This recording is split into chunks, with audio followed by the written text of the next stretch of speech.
Hello everyone, my name is Ayush Solanki और आज से हम एरे टॉपिक्स के ऊपर डिस्कशन शुरू करेंगे। पहले हम लोग एक इंट्रोडक्शन लेंगे कि एरे होता क्या है। सो बेसिकली आज जो हमारा पहला वीडियो है इसका टारगेट ये है कि हम समझें कि व्हाट इज़ एरे, और सेकंड पॉइंट हम समझें कि क्या क्या टर्मिनोलॉजीज़ हम एरे में यूज़ करते हैं, ताकि इन कॉन्सेप्ट की हेल्प से हम फ्यूचर के कॉन्सेप्ट हैं उसको आसानी से सीख सकें। अगर मैं शुरुआत करूँ बताने से कि what is an array, so let me just right all the points on the screen. Array होती क्या है? पहली बात, एरे जो है ना एक लीनियर डेटा स्ट्रक्चर है। अब इसमें ये डाउट आता है कि भाई लीनियर डेटा स्ट्रक्चर क्या होता है। लीनियर डेटा स्ट्रक्चर्स हमारे बेसिकली जो डेटा स्ट्रक्चर्स है ना उनको दो पार्ट्स में ब्रेक किया गया है, एक लीनियर और दूसरा नॉन लीनियर डेटा स्ट्रक्चर। मैं पहले एग्जांपल्स देता हूँ लीनियर के क्या हैं और नॉन लीनियर के क्या हैं, फिर हम समझेंगे कि क्यों ये लीनियर है और क्यों ये नॉन लीनियर है।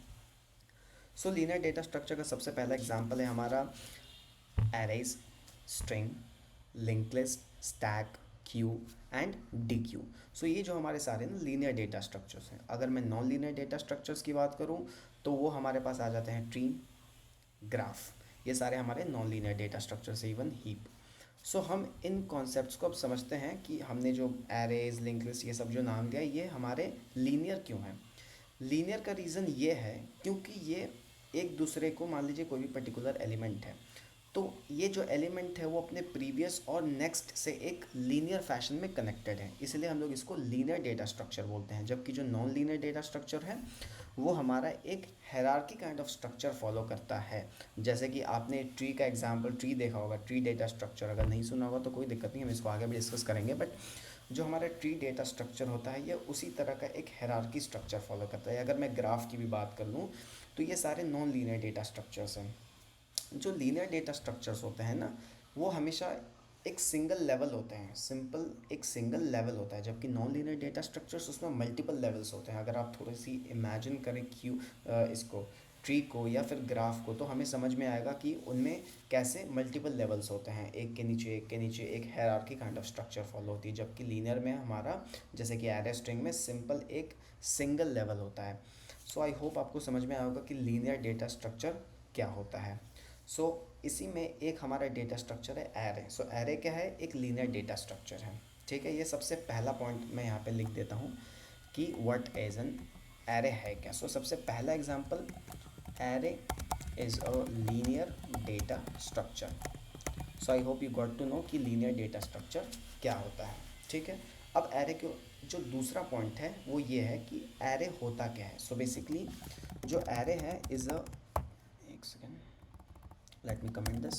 Array is a linear, array is a linear data structure and it is a collection of, array is what? It is a collection of items of same data type stored at contiguous memory location। ठीक है, इसमें बहुत सारे terms हैं जिसे हमें नहीं पता होगा। जैसे कि ये एक टर्म है कि कलेक्शन ऑफ आइटम्स। ओके, हमें पहली चीज़ जो समझ में है कि एरे क्या है, एक कलेक्शन ऑफ आइटम्स। अब कैसे आइटम्स? वो आइटम्स जिनकी सेम डेटा टाइप है। ओके, जिनके डेटा टाइप्स सेम है, ये दूसरा पॉइंट है जो कि हमें समझना। और तीसरा पॉइंट ये है कि ये कंटिगुअस मेमोरी लोकेशन है। बेसिकली एरे का definition consist of three parts, कि array is collection of items, same data type और कंटिगुअस मेमोरी लोकेशन। ये तीन टर्म्स को मिला के हमारा एरे बना है। अब हम इन तीनों टर्म्स के ऊपर फोकस करते हैं कि ये है क्या। मैंने बोला it is a collection of same data type. It is a collection of data types. Okay, अब collection of data types means क्या होती है। तो अगर मैं एरे को आपको पिक्चर पे समझाऊँ कि एरे क्या होती है। एरे, लेट्स सपोज हमारे पास है array of students. Let's suppose उनके, हमारे एक क्लास है, क्लास में लेट्स सपोज 70 स्टूडेंट्स हैं। तो इस 70 के 70 एक स्टूडेंट हैं, हम इनको एक स्टूडेंट टैग के अंदर कैटेगराइज कर पा रहे हैं। ये हमारा एक टैग हुआ, एक कलेक्शन हुआ, collection of students in a section. उस चीज़ को हमने कलेक्शन बोला है, डेटा टाइप्स। ओके, अब हमारे अगर कंप्यूटर ओरिएंटेड बात करें हम, तो डेटा टाइप्स हमारे पास सिस्टम में बहुत सारे तरीके के हो सकते हैं। मैं उसमें डीप में नहीं जाऊँगा, जैसे कि इंट हो गया, char, bool, string, various kind of data types, जो कि हम लोग हमारे बेसिक्स में ऑलरेडी हम उस चीज़ को जानते हैं। अब हम ये समझते हैं कि ये सेम डेटा टाइप का क्या मतलब होता है। लेट्स सपोज कि हमारे पास क्लास में एक 70 के 70 स्टूडेंट्स हैं, राइट। तो 70 के 70 स्टूडेंट्स ही हैं, उनमें से ऐसा कोई नहीं है जो टीचर है। टीचर एक अलग होगा, वो उसकी मैं बात नहीं कर रहा हूँ, लेकिन अगर मैं सिर्फ स्टूडेंट में बात करूँ तो सबके सब स्टूडेंट ही, उनमें कोई टीचर नहीं है। सो ये सारे 70 क्या है, स्टूडेंट है, स्टूडेंट टैग के अंदर है, they are of same type, they are of student type. So इसलिए हम लोग बोलते हैं कि array is a collection of items of same data type, okay. और एक और इसमें एक टर्म है कि कंटीगुअस, कंटीगुअस, आई सॉरी अगर मैंने स्पेलिंग रॉन्ग कर रहा हूँ, तो कंटीगुअस मेमोरी लोकेशन। अब इसका क्या मतलब होता है कंटीगुअस मेमोरी लोकेशन का? कंटीगुअस मेमोरी लोकेशन का मतलब क्या होता है कि एक साथ एक लाइन में, ओके, एक साथ एक लाइन में हमको स्पेस चाहिए, इनका ऐसा है। हम इसके ऊपर और ब्रीफ में आगे भी जानेंगे, बट फिलहाल के लिए हम समझ सकते हैं कि एरे एक लीनियर डेटा स्ट्रक्चर है। दूसरा point, array is a collection of items of same data type stored at contiguous memory location. तो हमने इसमें इसके बाद डिस्कस किया कि ये 3 पॉइंट से बना हुआ है, 2 या 3, आप अपने हिसाब से कैटेगराइज करिए। First of all, it's a collection of data types are of same, and third point, it is always a contiguous memory location. ये 3 पॉइंट्स को हम लोग कंबाइन करके एरे की एक कंप्लीट डेफिनेशन हम दे सकते हैं, ओके। अगर मैं यहाँ पे C++ लैंग्वेज का मोस्टली यूज़ करूँगा अपने प्रोग्रामिंग में, ठीक है। इसके बाद ना हमारे जितने भी वीडियोस आएंगे वो basically concept question based videos होंगे, जहाँ पे हम लोग किसी भी पर्टिकुलर क्वेश्चन किसी टॉपिक से उठा के सॉल्व कर रहे होंगे, और उसके ऊपर हम लोग फर्दर डिस्कस करेंगे कि उन क्वेश्चंस को कैसे सॉल्व करना है। ये वीडियो मैं इसलिए बना रहा हूँ एरेज की, ताकि जितने भी हमारे आने वाले वीडियोज़ होंगे उनमें हम इन कॉन्सेप्ट का यूज़ कर सकें। सो आई होप आप इस चीज़ को समझेंगे। सो हमने अभी तक समझ लिया है क्या है एरे, क्या होता है। अगर मैं सिंपली कुछ अभी एक सिंपल कोड लिख के दिखाऊं, जैसे कि मैंने लिखा इंट ARR5, ओके। मैं आपको जस्ट ये बता रहा हूँ, आप उतना इस पे ध्यान मत दीजिए, देख लीजिए बस। इस तरह से कुछ हमारा एक एरे होता है C++ प्रोग्रामिंग लैंग्वेज में, और लेट्स सपोज कि हमें इसके एलिमेंट्स को प्रिंट करना है। तो आई होप आपको प्रोग्रामिंग्स की बेसिक्स पता होगा, ठीक है। अब मैं क्या करता हूँ, यहाँ पे सिंपली इसको प्रिंट कर देता हूँ स्पेस के साथ। बस आप देख लीजिए कि कुछ एरे हमारा इस तरह का होता है। और एक सेकेंड, क्या लिखा है इन्होंने, ओके। सो आइज एन हमने डिफाइन नहीं किया है, ओके। Eyes <5, okay. तो देखिए इस तरह से हमारा एरे यहाँ पे प्रिंट हो चुका है। तो ये हम अब देख लीजिए कि अच्छा एरे ऐसे होता है और ऐसे डिक्लेयर और ऐसे यूज़ किया गया। इसके बाद हम समझेंगे कि इसमें क्या क्या टर्मिनोलॉजीज़ है जिसकी वजह से हम इस एरे को समझने में हमें हेल्प मिलेगी। तो देखिए एरे क्या होती है, मैं अगर इस एलिमेंट्स को फ़िलहाल ऐसे लिखूँ 1 2 3 4 5, एक बात आप नोटिस कर लीजिए कि जो एरे की ये ज़ीरो बेस्ड इंडेक्स्ड होते हैं, ये सारे जो हमारे डेटा स्ट्रक्चर्स हम जो यूज़ कर रहे हैं लीनियर, वो सारे हमारे ज़ीरो बेस्ड इंडेक्स होते हैं। एरे एक ज़ीरो बेस्ड इंडेक्स ये है डेटा स्ट्रक्चर, ठीक है। इसकी जो स्टार्टिंग पोजीशन ये नहीं होगी कि 1 होगी, बट पोजीशन तो ये 1 है, ये सेकंड पोजीशन, ये थर्ड पोजीशन, ये फोर्थ पोजीशन, ये फिफ्थ पोजीशन, बट एक्चुअली इसकी जो इंडेक्स है वो है 0 1 2 3 एंड 4। सो मेरा इस पॉइंट से कहने का ये मतलब है कि जो स्टार्टिंग वाला एलिमेंट होगा हमारा एरे का, वो 0th इंडेक्स पे होगा। सिमिलरली आगे वाला उससे ज़्यादा एक, फिर उससे ऐसे ऐसे हमारी इंडेक्सिंग हुई रही होगी, ठीक है। तो ये है हमारा एरे का कॉन्सेप्ट, ओके। अब आई होप आपको इसका जो थियोरेटिकल पार्ट समझ में आया एरे का क्या है। अब हम इसके कोड पार्ट में जाते हैं कि अच्छा एरे में क्या होता है क्या नहीं, ठीक है। तो इस तरह से कुछ हमारा एरे डिक्लेयर किया जाता है, इस तरह से हम उसको प्रिंट करते हैं, जिसके बारे में हम लोग आगे डिस्कस ज़रूर करेंगे। अब हम लोग फोकस करते हैं हमारे पहले टॉपिक पे। तो हमने कवर कर लिया कि what is array, right. I hope आपको समझ में भी आया होगा।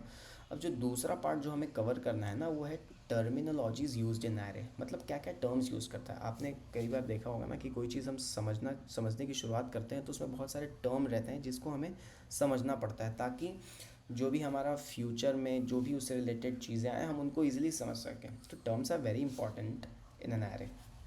अब क्या क्या टर्म है, so let's discuss about the terms in an array. सो सबसे पहले होती है एरे इंडेक्स। सबसे पहले हमारे पास एरे इंडेक्स, ये हमारा पहला टर्म है एरे का, ठीक है। एरे इंडेक्स क्या होती है? इंडेक्स एक्चुअली वो पोजीशन होती है जिसके थ्रू हम लोग किसी भी एरे के एलिमेंट को लोकेट कर पाते हैं, वो होती है हमारी एरे इंडेक्स। अगर मैं हमारे इस एरे जो मैंने ऊपर यहाँ पे डिक्लेयर कर रखा है, एक एरे बनाया है जिस 5 साइज़ की है, ठीक है, और ये सारे इंट डेटा टाइप के हैं। तो मैंने इस एरे में स्टोर कर रखा है 1 2 3 4 5। अच्छा, ठीक है। अब मैं लेट सपोज कोई बंदा है जिसने इंडेक्स लेट सपोज उसने इंडेक्स लेट सपोज 2 दिया। इंडेक्स 2 का मतलब क्या होता है कि भाई इंडेक्स 2 मतलब क्या कि उस एरे में सेकेंड इंडेक्स पर मैं जो एलिमेंट है उसको एक्सेस कर रहा हूँ, ठीक है। तो मैंने आपको बताया था 0th इंडेक्स पे 1 है, फर्स्ट इंडेक्स पे 2 है और सेकेंड इंडेक्स पे 3 है। सो element present at second index is 3। इसी तरह से इंडेक्सिंग क्या होती है? इंडेक्सिंग हमें किसी भी एरे की एलिमेंट की पोजीशन को रेफ़र करने के लिए हम उस इंडेक्स को यूज़ करते हैं। तो आई होप आपको एरे इंडेक्स का मतलब समझ में आ गया होगा। अगला जो कॉन्सेप्ट है वो है हमारा एरे एलिमेंट। एरे एलिमेंट क्या होता है? अच्छा चलो, इंडेक्स तो हमारी समझ में है कि इंडेक्स वो पोजीशन है। तो हम पोजीशन का करेंगे क्या? पोजीशन की हेल्प से हम उस एलिमेंट को एक्सेस कर सकते हैं या उसमें मॉडिफिकेशंस कर सकते हैं according to our need. Okay, so array element क्या होती है कि उस पर्टिकुलर इंडेक्स पे जो भी एलिमेंट प्रेजेंट होती है उसको हम लोग एरे एलिमेंट बोलते हैं। अगर मैं बात करूँ इंडेक्स 0th की, तो वहाँ पे हमारा जो एलिमेंट है वो है 1 एरे इंडेक्स। इंडेक्स 1 पे तो हमारा एलिमेंट है 2। ऐसे ही हमारे सारे इंडेक्सेस पे कुछ ना कुछ एलिमेंट प्रेजेंट हो सकते हैं, ठीक है। अब तीसरी जो बात आती है वो हमारे एरे लेंथ की। जो तीसरा हमारे पास टर्म है वो है एरे लेंथ। अब एरे लेंथ क्या होता है?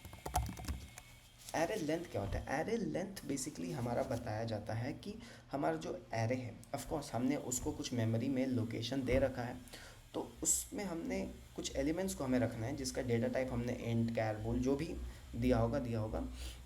बट पॉइंट ये है कि एरे लेंथ हमें बताता है कि उस पर्टिकुलर एरे में हम कितने नंबर ऑफ एलिमेंट्स रख सकते हैं। लेट्स सपोज कि एरे 5 मैंने यहाँ पे डिक्लेयर किया है 5। ऊपर वाले गिवन एग्जांपल में मैंने एरे की जो साइज़ है वो 5 डिक्लेयर कर रखी है। अब ये 5 क्या रिप्रेजेंट करता है? ये रिप्रेजेंट करता है कि हमारे इस पर्टिकुलर एरे में जिसका नाम ARR है उसमें हम 5 एलिमेंट रख सकते हैं जिनका टाइप सेम होना चाहिए, और वो सेम टाइप इस पर्टिकुलर एग्जांपल में इंट है। सो हम इसमें 5 इंट तरह के डेटास को स्टोर कर सकते हैं। तो 5 बताता है कि उस पर्टिकुलर एरे में हम कितने नंबर ऑफ एलिमेंट्स को स्टोर कर सकते हैं। ये ज़रूरी नहीं कि at the time of initialization हमें उतना स्टोर करना पड़ेगा, बट इट जस्ट शोज़ कि हम उसमें कितने एलिमेंट को रख सकते हैं। आई होप आपको ये सारे कॉन्सेप्ट समझ में आया होगा। तो आज के वीडियो की अगर मैं ओवरव्यू बात करूँ तो हमने कवर किया कि एरेज क्या होते हैं और क्या क्या टर्मिनोलॉजीज़ हम एरे में यूज़ करते हैं। अगर आपको वीडियो पसंद आए तो प्लीज़ इसे लाइक करें, सब्सक्राइब।